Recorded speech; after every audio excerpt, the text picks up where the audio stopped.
Welcome to episode 3 of LOL Lounge. We are here in Seoul for Korea Blockchain Week, and I am joined by Gabby Dizon, co-founder of Delabs Games. Welcome back. Good to be here. And James Joonmo Kwon of Delabs. Pleasure to meet. Yes, yeah. So we're going to have a chat today about GIGACHADBAT, which has just launched on YGG Play and Abstract Chain. But before we get into that, I thought, James, I'd love for you to kick us off and give us a little bit of a background of your career, because you are somewhat of a legend in the traditional gaming space before you even got into Web3. So it's a pretty amazing story. Can we start there? Yes, I used to be a teacher, professor in university, teaching psychology. Then I started a game company that was 25 years ago, and sold my first game company to Nexon. Then I was the CEO of Nexon and Nexon Mobile for 4 or 5 years. Then I founded a new game company called 433, and we got investment from Line and Tencent. And we used to be the fourth largest mobile game publisher in the world.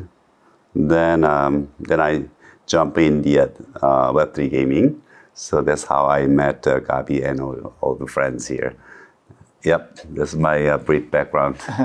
So we're going to talk about GIGACHADBAT, which has just launched, but I think you guys go way back. I believe YGG invested in Delabs Games back in 2023, so I think you've been super aligned on your Web3 gaming vision for many years.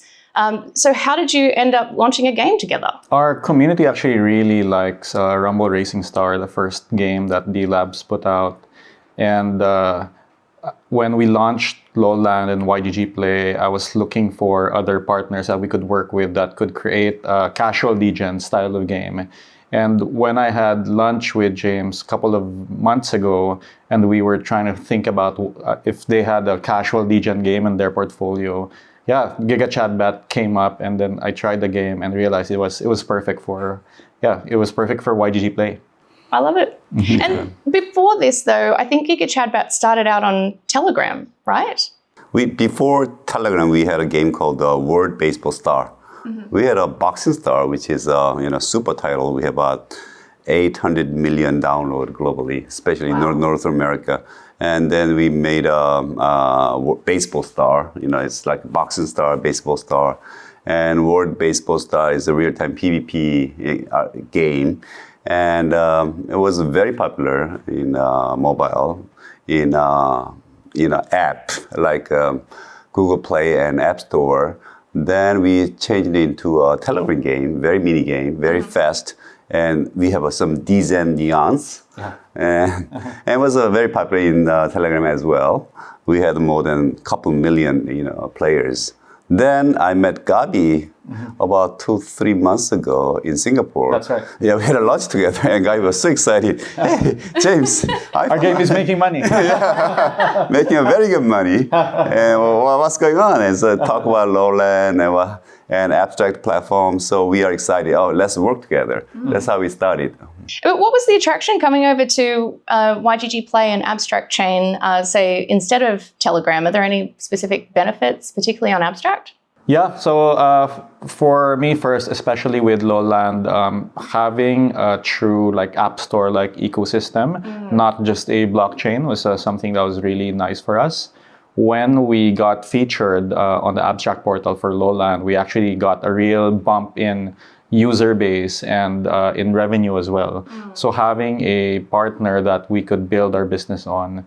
And I've said before, Abstract does not take any revenue share for the App Store. Of course, they make money in other ways. Every time you swap a token, they take a small fee, and that's how they monetize on the blockchain side. But so far, it's been a really great place to build applications. That's pretty massive, though. I mean, if you look at the distribution landscape for games in Web3 and Web2, most of the app stores are taking a huge cut. That's right. Yeah. And also, I like the abstract platform because most of users are in North America. Our Boxing Star game and Baseball Star game was very popular in North America. It's actually built for the North American audience.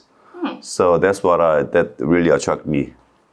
And our game has been out just for a few days, less than a week now, and we've found that it's been really resonating well with the American audience, American content creators. They really enjoy the game. So you can see that from the history of how the game was made. Interesting. I want to talk more about where the game is made, where it's picked up, how that plays into how you're designing the games. But let me come back to that. I just wanted to tap on something that you mentioned, Gabby. I'd say GIGACHADBAT, it's kind of similar to Lowland, but different. But it's really still built for that casual Degen audience. So as you are building out the YGG Play portfolio, what specifically are you looking for in a casual Degen game, and what attracted you specifically to GIGACHADBAT about the gameplay loop? So I think there's elements of both risk and strategy. So it's not completely random. It's not a gambling game. That kind of strategy has to be there so that players have to figure out what can I do in the game to be able to maximize my results? How can I get better rewards? But there's also this element of risk wherein if I just blindly tap on the game and not think about the strategy, like I won't get anything out of it. So I think that's what makes it appealing to the crypto user. And James, you mentioned just before, so you've actually got a background in psychology. You're a professor of psychology, right? So I'd love to ask you about this casual Degen. I guess two-part question. You both see the untapped potential in the casual Degen market. So what's the thesis there? But then also for you, James, what is the psychological profile of a casual Degen? How would you describe them? Gabby, maybe you want to kick off with the thesis on the casual Degen. Yeah, so for the casual Degen, let's break it down into two parts, right? Casual, meaning that it's easy to pick up and play. I've been making casual games for much of my game development career. And for casual games, it has to be something that you can get into with very minimal context. And Degen are basically who the crypto users are. The kind of risk-reward seeking. They want to find strategies wherein they can kind of maximize their rewards. A lot of these reward maximizers exist in crypto. And when you bring that together, we have a game that's very easy to play. You don't have to play it for like hours at a time, but you kind of get that risk-reward strategy hit that people are seeking in crypto. How do you see it, James, in terms of this psychological profile of that particular player? I mean, when you say casual, that means my mom can play. Yeah. I mean, it's just so easy, So it's very approachable. You don't have to learn a lot. And Degen means, as Gabby said, they like taking a risk and have some better reward. Psychologically, GIGACHADBAT, I like the ecstasy of home run. It does feel good. Yeah, when you have home run, you have all the effects. And I think I've only had it once. And also there's a card opening, and once you have a home run, you have multiples and these effects. So that's the psychology of this game. Yeah, I love it. Yeah. So just a couple of quick questions on the publishing aspect of this and the nature of this partnership, because YGG has expanded into game publishing through YGG Play.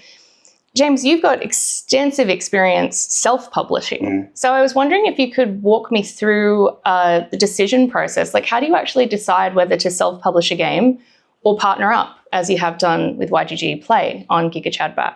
Yeah, because Gabby and YGG already went through all this abstract platform and this user mechanism and this business model. So why don't he? And also, he's the one I really trust in Web3. So why do I work with him? So if I have more opportunity, if it's successful, then we have 30 other IPs. Then we can discuss more. So we have a huge potential. I mean, the most important thing is the trust with my friend and YGG. Is that hard to come by in this industry? I would say yes. Gabby, what about you? I mean, you've been in this industry also more than 20 years, and you've been on both sides of the publisher relationship. So how would you say the model has evolved, and where are we at today? Like, what still needs to happen to make it more fair and equitable? Or how are you doing that? So publishing in Web3 is still relatively new, and that's because compared to traditional games, it's a lot easier to raise VC funding in Web3. Typically in Web2 games, for example, raising money for content, meaning making a game, is very hard, which means that publishers fill in the gap and then help with marketing, help with monetization, and kind of market to an existing audience. So this is what we're trying to do on the YGG Play side. We think we've found an audience that can really resonate with these type of games. And so we're building out that publishing. And of course, I know a lot of developers in Web3, either from my time as a game developer before or from starting YGG, talk to literally like hundreds, maybe thousands of developers. So we want to help bring them kind of a market that we believe is untapped and can be monetized, and kind of help grow the game developers that are currently in Web3. What about you, James? Did you have anything to add in terms of where publishing is at today? How much it's changed over the years? Oh yeah, I have published about 100 games in my life. Wow. I published a lot of games when I was Nexon. Also, I published and invested in a lot of games when I was, 433, my mother company, Delabs. And yeah, I mean, I think it's the marriage is very important.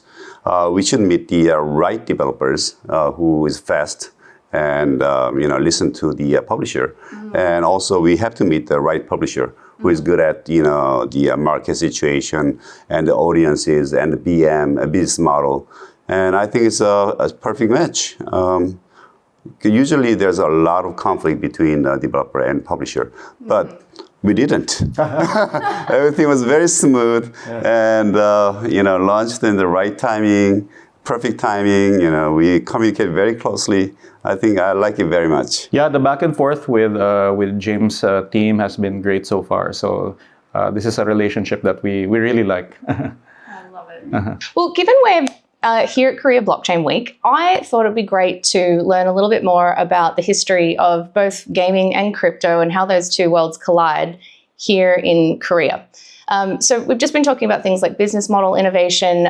If you can take me back, way back, to the beginning of mobile and free-to-play, which are two movements that were picked up here in Korea but largely shunned in the West.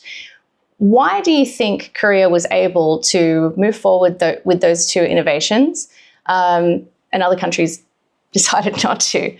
Yeah, that's a very deep question, but I think Koreans are generally early adapters. Yeah. They like to, adapt to new things. And the biggest thing about the online game, free-to-play, is because we had a high-speed internet infra. Yeah. Very early. Yeah. That was 1998. Wow. So I worked with the government. So what should we do with this infra? So I said, we have to invest in the online gaming industry. And the government accepted. So I worked for the government for about 3 years. Then I founded my gaming company. And that was a real leapfrog moment for Korea, right? Like, maybe you could help us understand how that actually shaped the local gaming industry at the time. At the time, most of the game industry was console game. I mean, the package game, paper download game. But it was the first MMORPG was made in Korea. Actually, it's the MUZ, MMORPG with the graphics in Korea. And also, like free-to-play was developed in Korea by Nexon. And and it's a whole game changer in the game industry because the psychology is all different. It's become a social. Yeah. You want to be recognized. You want to compete group to group, or like you collaborate with other guild. All this kind of psychology. So free to play also become a new business model, and now it's about $70 billion US dollar market. The dominant business model. Dominant. Yeah. Yep. Yeah, I remember in the early 2000s where everyone was playing Korean MMOs in the Philippines. Yeah, Ragnarok Online was the most popular one, but there was a lot of different games, and maybe 90% of the games that were popular in the Philippines then came from Korea. And what about the rise of internet cafes or PC bangs at that time? We're going to have an event in the internet cafe later on in a couple of hours. We had about 30,000 all over. It's cafe with about 50, more than 50 PC, and they can eat, they can drink coffee, they can play games, and they can do, write an email. And it's an interesting episode that the Parents Association tried to shut down the Really? Yeah, internet cafe. That was back in 2000 because they didn't like the internet cafe because they're kids. They don't study. They just play games in the internet cafe, and they smoke there. They do something, not very positive. So I said, okay, this is a great infra for Korea. 30,000 internet cafe all over the world, all over the country. So let's keep it, but let's make a rule.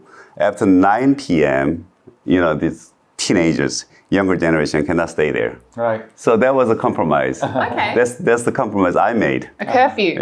Yeah, curfew. Exactly. And it worked. Yeah, it worked. Nice. And that culture still is here today, right? And I think that's super interesting because now more people have computers at home. They have mobiles in their hand, they can play. So why do people still go to the PC bangs to play? Yeah, especially like FPS games. It's like a squad. So it's like a party. Yeah. They get there, five guys, they fight each other, they shout, those kind of things. I mean, we still see it in the Philippines as well, right? Yeah, the competitive nature, very social. As James saying, like guild versus guild, those are mechanics that are timeless. And do you think games still have to think about that too when they're thinking about their go-to-market? Like the PC bangs and the internet cafes an actual channel for them to go to? It is less so than before. Oh, okay. But still, some Still games, relevant, still relevant. Okay, so back to the infra. So Korea was obviously far superior. Like the rest of the world was lagging behind in terms of the quality of infrastructure, high-speed internet. So did that mean that it was difficult for you to be able to export your games to the rest of the world? Yeah, in the beginning, because the infrastructure, the internet speed was much slower in U.S. and other countries, and Southeast Asia. But they catch up. So Korea used to be the number one mecca of online game in the world. Yeah. And the first place invented the esports. That's right. Yeah. Because of StarCraft. Right. Because of this high-speed internet and these players.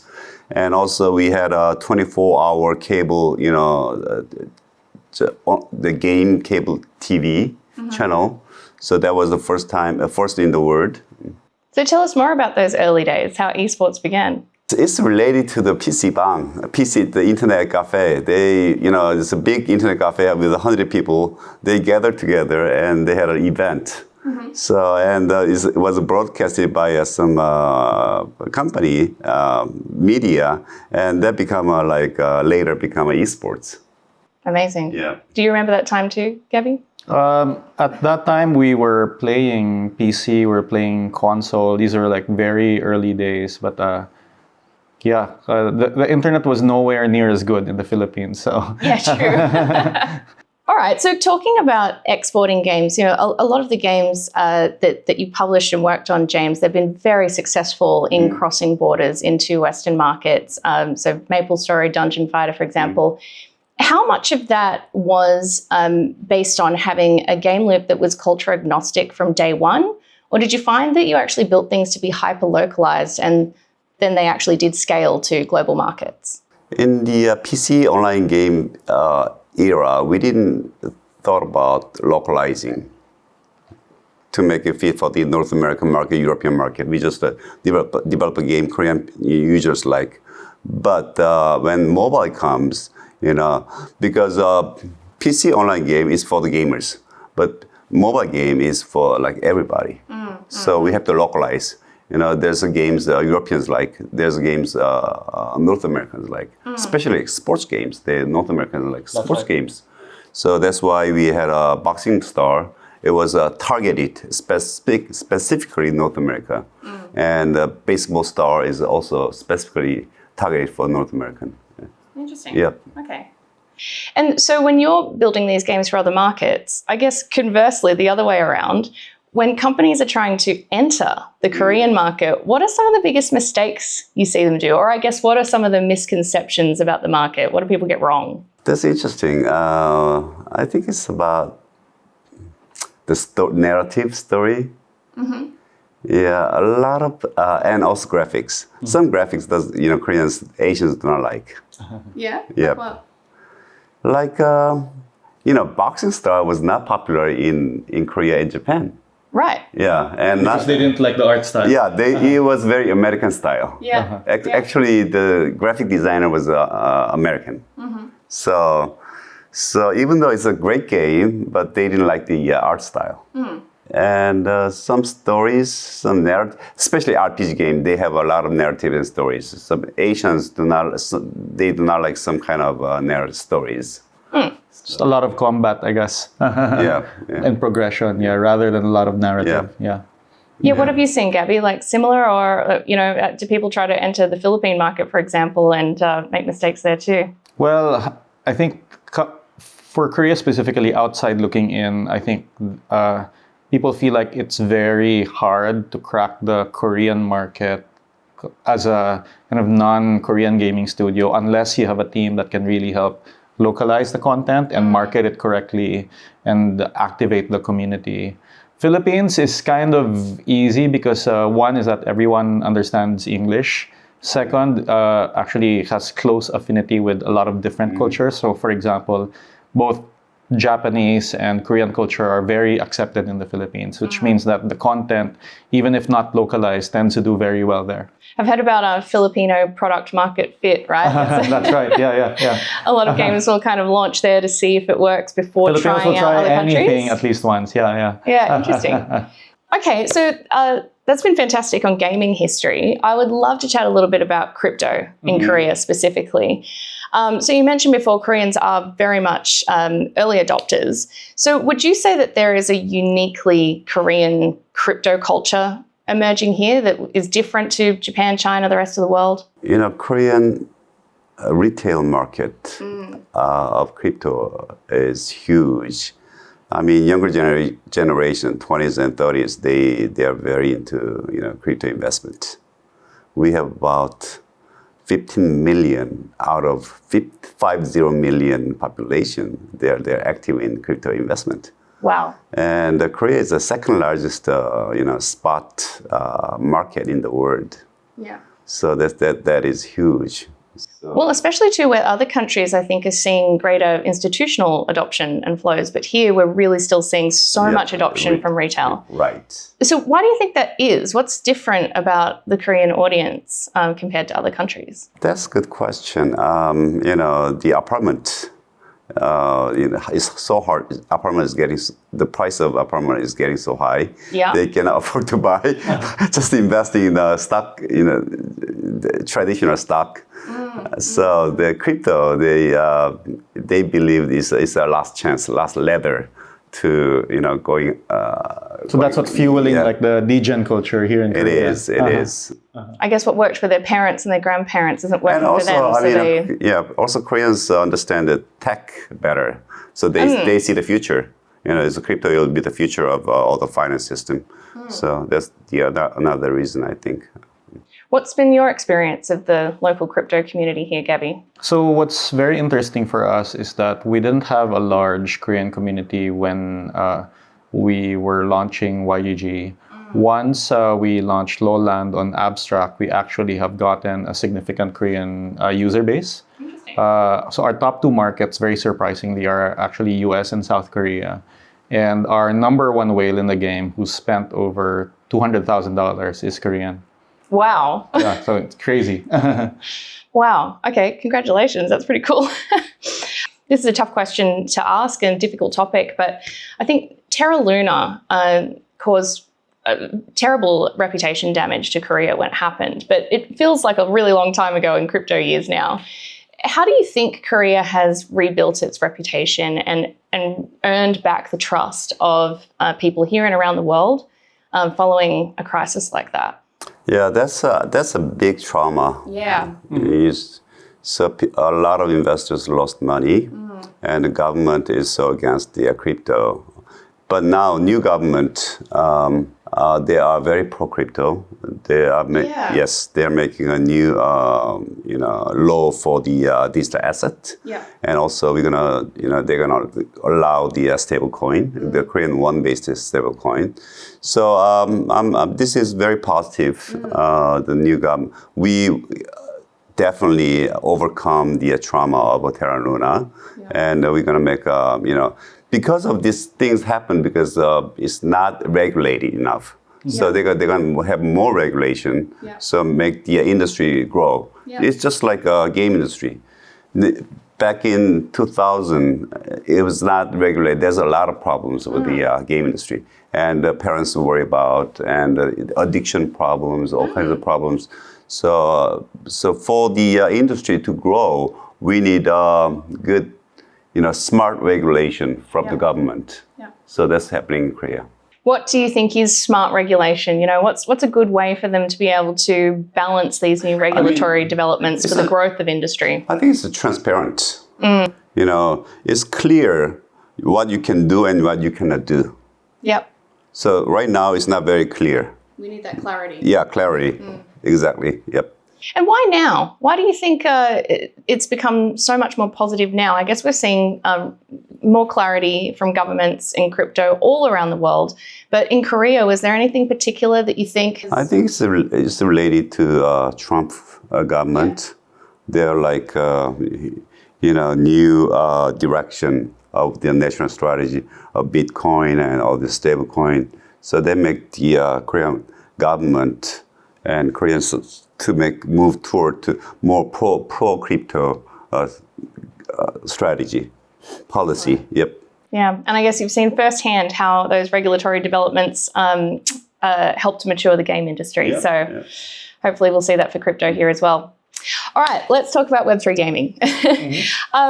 I wanted to start off, I think over the last 20 years, both of you must have seen so many new tech innovations come in. That's right.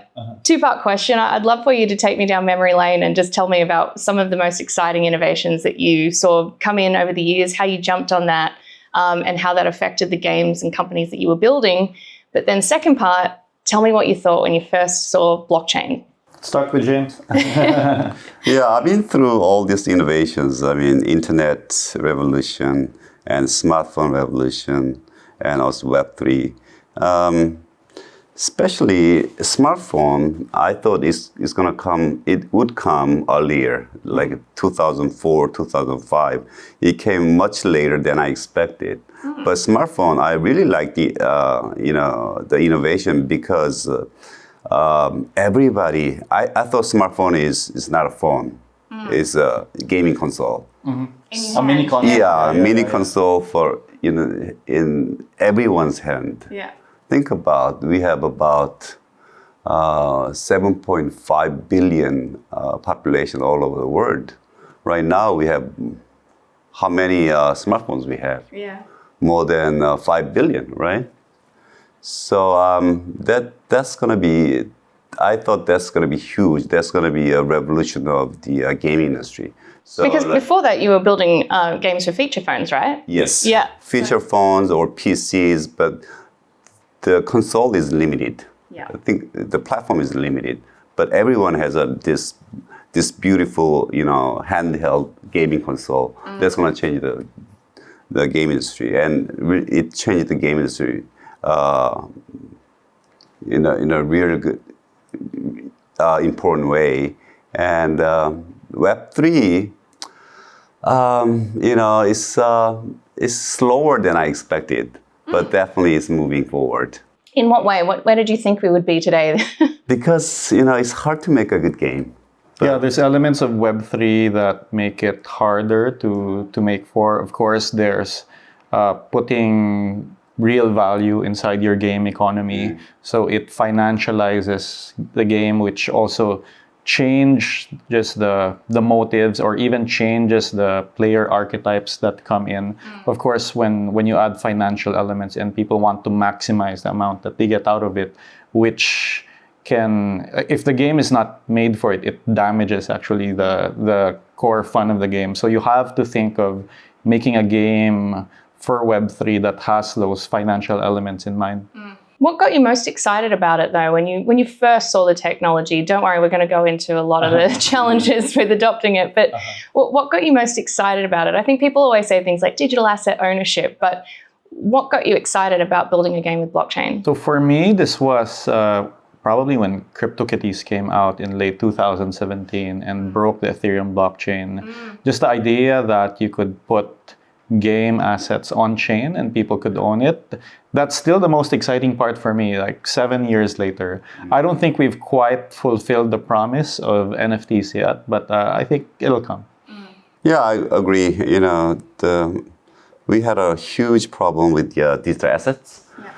Like MapleStory and Dungeon & Fighter of Nexon had a lot of items, but it is illegal to trade these assets. Yeah. So that was always the problem of the online gaming.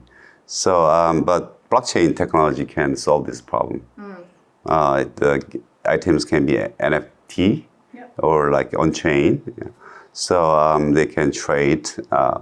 It's a huge market. It's about $40 billion market. Yeah. Yeah. So I'm still believing in this area, what blockchain can help, do for the game industry. Well, it makes sense too, right? I mean, if you've poured so much money or time and effort into a game to be able to earn these assets, buy these assets, win them, why shouldn't you be able to trade them? Right. That's true ownership. So I think a lot of people adhere to that dream. But James, a year ago, or almost a year ago, you were in Manila, Philippines, at the YGG Play Summit. You had a great talk on stage, and one thing that stuck in my mind was that you said at that time you thought Web3 gaming was stuck. Yep. Do you still feel that way? Yeah, it's stuck, but I see some, lights. Like what Gabby is doing, YGG is doing. Abstract platform is a new light because, it's generated. I think whether it's a Web 2 or Web 3, a game should generate revenue to be sustainable. Yes. Wow, what a big takeaway. People haven't thought about that in Web 3 to date, right? This is kind of, the revenue meta is kind of new. I mean, developing game and maintaining a game or doing this updating contents, it costs a lot of money. Yeah. That's right. If you don't generate money, you have to sell your tokens. That's right. I mean, it's not sustainable. Yeah, I think in the last few years when tokens were very easy to sell, that people kind of forgot about revenue for a little bit. And now that business reality is back and people have to make money, it's forcing people who adapt. And a lot of people realize that they may have made a good game, but they may have made a good game that had no market in Web3. And so a lot of these games have had to pivot. Some of them have shut down. So it's good that at least what we've seen with YGG Play and casual Degen so far is that there is indeed a market for these games and people are willing to pay for them. Let's go into that a little bit more because I think monetization has been a massive struggle for so many Web3 games. But Lowland is working. So correct me if I'm wrong, but it was $2.5 million of revenue within the first 3 months. That's right. So, people are getting pretty excited about those figures. What have you learned from this? Okay, so it actually goes back to our thesis in that a lot of people in crypto have basically very deep pockets and definitely a lot deeper than what you would see from a typical mobile game. Even in mobile free-to-play games, a lot of what you're doing for monetization is hunting for the whales that would spend $1,000, $10,000, $100,000, even $1 million. In crypto, this is actually a little bit easier because not only are there people with large wallets, you can actually see how much they have in their wallet. So we've made a game that kind of caters first to these power users. These users that, are willing to spend what is for the normal gamer just astounding amounts of money, and then use that and use the revenue from that to kind of go out and find a larger user base. But we're starting with the power users.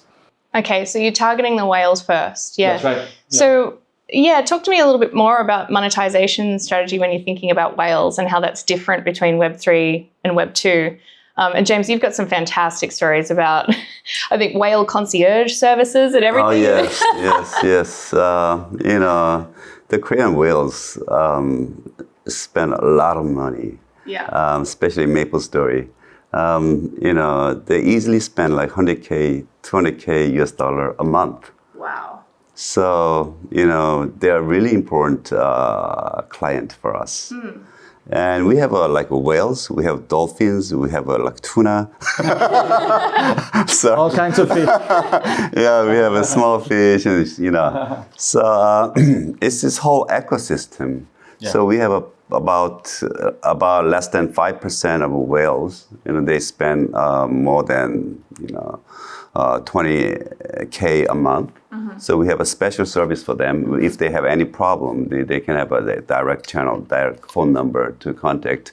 And also we have outbound. Everything's good with you. So also sometimes there's huge whales in Saudi Arabia. There's one Prince of Saudi Arabia asked me whether we can make a special item. It's a cosmetic item only for him for like $2 million US at the time. That was 15 years ago. So 15 years ago. Yeah. And so did you make it? no, I didn't. We didn't. Why not? It was tempting, but it's for the community.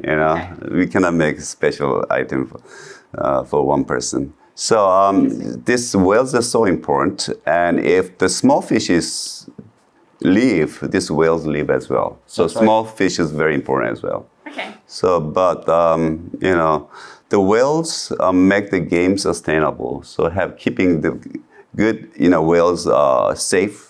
So stay in our game is very important, and to do that, we have to keep our small fishes happy with the game. So how do you attract and retain the small fishes? They should survive without spending much money. That's right. Yeah, I mean the game should not be 100% pay to win.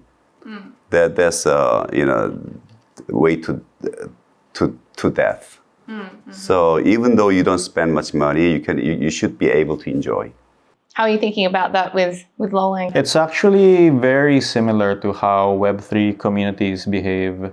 It is absolutely the whales that kind of sustain the community. So for example, for the holders of a certain NFT or a certain token, when a large whale comes in and buys up the token or the NFT, the prices go up and the community feels rich, right? And it kind of energizes the entire community. So it's that kind of same psychological profile, but applied to assets that have actual financial value, right?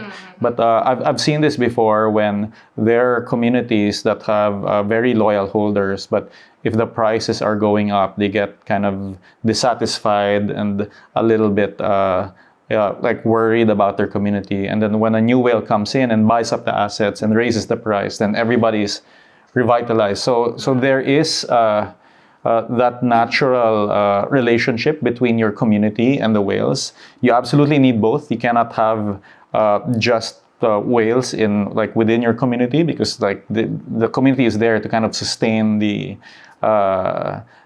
actual feelings, the vibes of the community, right? But the whales are coming that kind of make the price and make sure that everybody's happy. So talking about financialization in game, we talked about free-to-play earlier and how that model was embraced by both developers and players in Asia, not so much in the West.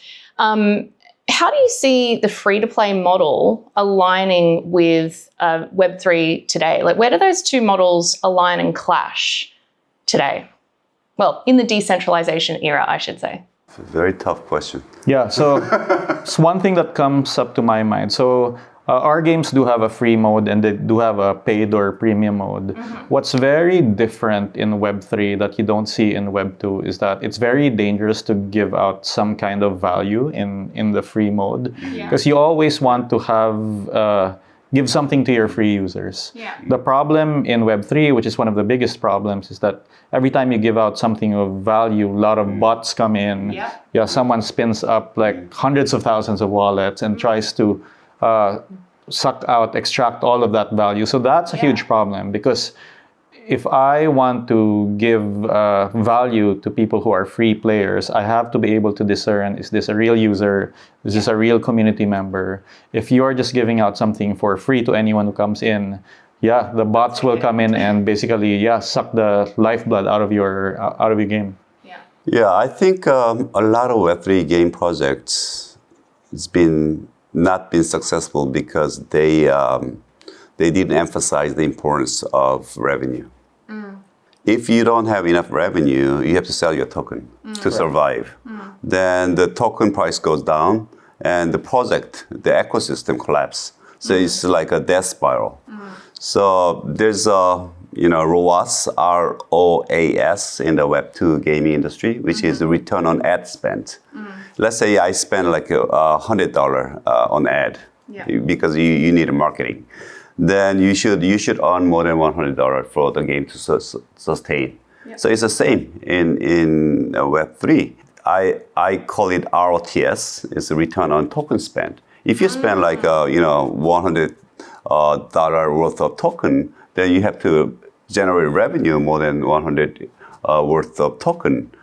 Otherwise, you should keep selling your token, and the token price keep going down, and your project cannot survive. Yeah, I asked that question because I think when we first saw, the first big wave of Web3 games, like really back in 2020, 2021, even with Axie, a lot of these games required you to buy assets up front, say an NFT to play or something like that. And then we saw that model change to a lot of games becoming free to play, the Web3 elements becoming optional.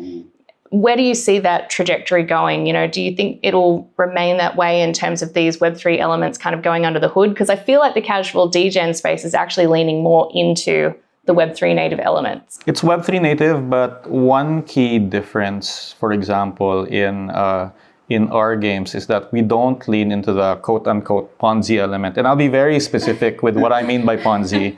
It's buying an asset early or cheap, and then later people will buy it more expensive. So a Ponzi type mechanic is really good for early holders, but it's very bad for later players. So it makes it really harder to attract players once the game gets older, right? Because they feel like the early holders will just sell on them. So one of the mechanics which I feel like has made our game very successful is that you buy in at the same price in USD terms, no matter when you start the game. You could have started on day 1, day 30, day 365. $1 worth of IAP is worth $1, and $10 is worth $10. And that's resonated because people aren't feeling like, oh, am I too late to this game already? Right? So that kind of early Ponzi mechanic is, you see it in a lot of crypto projects because people buy in early, then they get other people to come in, and when it's successful, the price go up, everyone's happy. But the reverse happens when the price goes down, it goes into a death spiral. And it always feels fun when everyone's buying in and the price is going up, but the roller coaster has to come down, right? One last thing on monetization and business models. James, you've said before that you felt very negative about the play to earn model. Why was that? And do you think there's already a better model that you can point to in this space? Yeah, play to earn model. As Gabby said, you have to keep giving out tokens to the users, even though they don't spend any money. I said, ROTS for the project to sustain. So, it makes the inflation of the token. And so the price keep going down. We saw so many Web3 projects, they just giving out tokens who grinds, who plays. So they keep selling their tokens in the market, the price keep going down. So it's not sustainable. So I think the revenue is the healthy part in the Web3 game, because a lot of Web3 projects been, not emphasize that part. So we should go back to this fundamental idea of ROTS. So that's why when Gabby said in Singapore, talk about this lowland, this is the way to go, because generate good revenue, make the gamers happy, and it's sustainable. All right, question about user acquisition, because I think that's another thing that so many Web3 games are struggling with. Korea has such a strong esports and influencer ecosystem.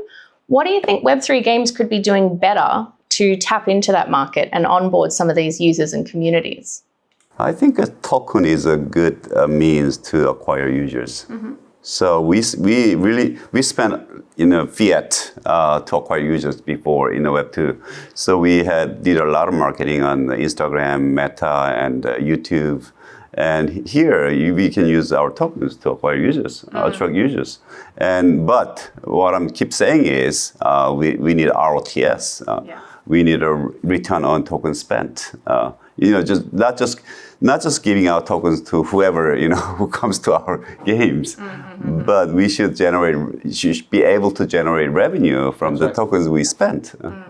Yeah, when done correctly, the return on token spent is actually a super powerful metric, because instead of giving out cash, you're giving your token. And if you're giving out, for example, $10 of your token and you're getting $11, $20 of actual fiat revenue back, then that's an amazing business model.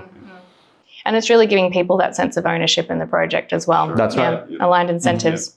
Okay, one last question on just the challenges within Web3. Infrastructure. Seeing as though we talked about how Korea had such an edge at the early beginnings with high-speed internet, where do you see Web3 today in terms of infrastructure? Where does it need to go? What's the current state of it? You guys have been building on Abstract Chain. I'd be interested to know how that fits into the landscape as well. I think the usability is starting to get better than, say, like 3, 4, 5 years ago. One thing I really wish for is that the ease of payment in stablecoins be as easy as paying in credit cards. I think if we're able to nail that stablecoin adoption, then I think Web3 usage will just explode, like the same way that now it's very easy to pay online, pay with credit cards, whereas 25 years ago it wasn't, right? So I think if we go that same route with stablecoins, so I think Web3 can really grow. And stablecoins are really allowing the industry to remain Web3 native, right? Like I think a lot of people were sort of trying to build these Web 2.5 games purely because it was so difficult to be able to get people to pay in crypto, right? I think stablecoin is very different. I mean, the importance is crypto in the mainstream. I mean, a lot of people, my mom, my wife think crypto is something, not mainstream.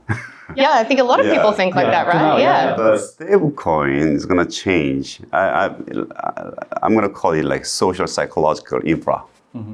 So crypto become a mainstream. It's a major thing. It's a new thing for the society, next society. So then they're going to open up the mind to the Web3 games and all these tokens, cryptos, and blockchain. So that infra is very important. For that, we need a clarity of regulation. It's all like combined, it goes together, I think. Okay, well, final question, and I guess to follow up on that, what do you think needs to happen to get Web3 gaming respected like traditional gaming, or is that even the goal? It will just take one breakout hit, and a few years in, that breakout hit hasn't happened yet, but I think it's closer to coming now. Yeah? How far off?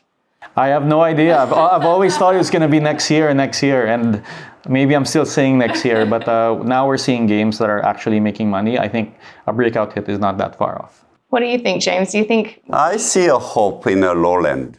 Yeah, that's why I work with YGG, Gabby. So we'll see. I think this is a mechanism that can work in Web3. Guys, I just want to say thank you so much for this conversation. It's been absolutely brilliant. Really looking forward to hearing more of the success of GIGACHADBAT. And I hope you have an absolutely fantastic time at Korea Blockchain Week. Thank you. Thank you so much.